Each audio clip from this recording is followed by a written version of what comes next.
ژولیدگی منو ببخشید، بدونی که وقتتون رو تلف کنم میخوام برم سر اصل مطلب.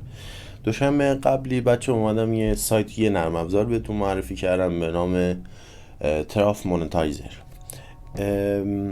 و خب قبول میکنم که خیلی خوب آموزش نصب کردن و کار کردن با این نرم افزار رو ندادم در ظاهر، اما واقعا خیلی ساده تر از اون چیزیه که شما فکر کنید. فقط کافیه نرم افزار طرف مونتایزر رو روشن بکنید و اون دو تا کلید داره. اون کلید حالت سبز رنگ سبز باشه و اون گوشه بالا بنویسه آنلاین، یعنی اینکه نرم افزار داره کار میکنه و ترافیک اضافی شما رو میخره. توی این هفته هم میخوام یه دونه نرم افزار دیگه بهتون معرفی بکنم، دقیقا مثل همین تراف مونتایزر، مونتا تراف مونتایزر به درد گوشی های آیفون نمیخورد، یعنی نرم افزارش برای گوشی آیفون نبود و فقط برای ویندوز و اندرویدی ها بود. اما این نرم افزار برای آیفونی ها هم کار میکنه. خیلی مخلصم. تا آخرین برنامه با من باشید.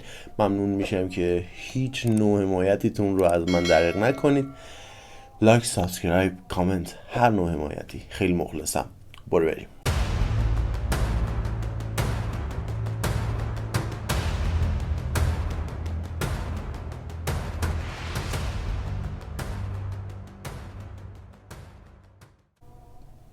بذارید من اینو روشن کنم.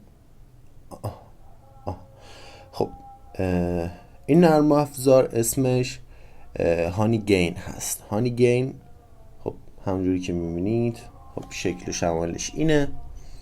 من الان کلیک میکنم. از من کویک ریمایندر. خب بزن ظاهرا فکر میکنن چون من فیلتر شکنم روشنه این کار نمیکنه. شما فعلا لایک و سابسکرایب کنین. من اینو میام مجدد بیرون وارد میشم. خب اون بالا میبینید نوشتش که آنلاین و تقریبا یه مقداری هم من فروختم از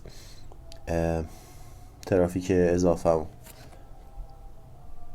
فقط یه خوبی که داره این یکی نرم افزار بچه ها اینه که لحظه ای که شما ثبت نام میکنید 5000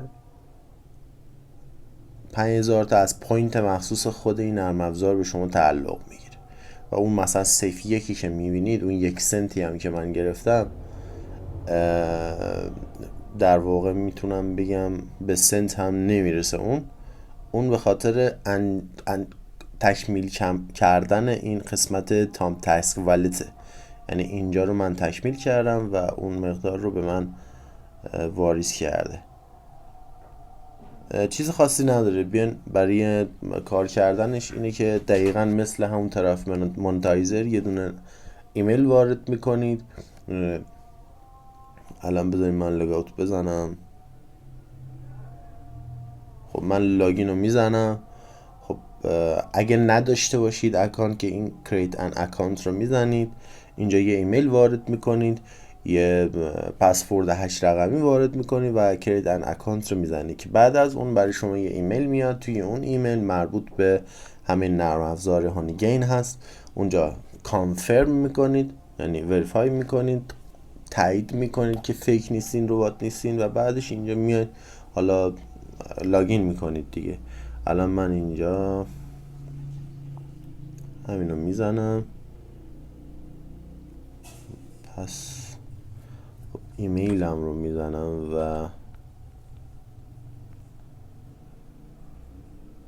وارد نرم افزار میشم. وارد نرم افزار که شدید، اون گوشه اون بالا باید نات گت رینگ رو سبز نشون بده. زمانی که سبز شد یعنی اینکه داره از ترافیک شما استفاده میکنه.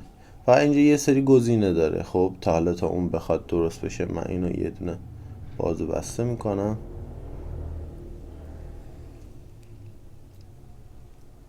نتورک فلان. ببینید روی تنظیماتتون بیاین روی قسمت تنظیمات و اینجا علاوه موبایل دیتا رو انتخاب بکنید. اگه قراره از این ترافیک اضافه نت گوشیتون استفاده کنید، این تیک روشن باشه. و اگه میخواین از وای فای استفاده بکنید این تیک رو خاموش بکنید. اینو داشته باشین، یعنی اگه میخواین از ترافیک اضافه نت گوشیتون رو بفروشین باید اون تیک روشن باشه.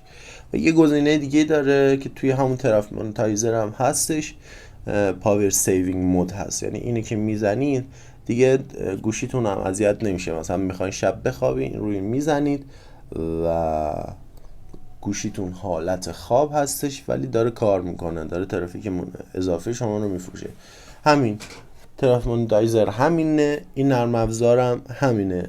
یعنی فقط کافیه که توی نرم افزار باشین و حالا میخواین اذیت نشین این تیکا رو روشن بکنید و سیوینگ مود رو بزنید که توی این حالت باشه، نه باتریتون خراب بشه نه خودتون اذیت بشین.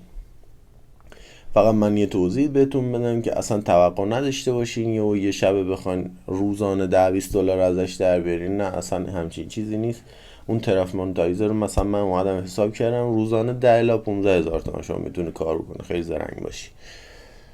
و به نظرم باید به این موضوع فکر کنید برای اینکه طمع نکنید اینکه آقا شما تا دیروز همونم نداشتین و الان میتونید داشته باشید بدون انجام دادن هیچ کار خاصی. ویدیوهای روز چهارشنبهمون رو از دست ندین در مورد تریدر موفقه.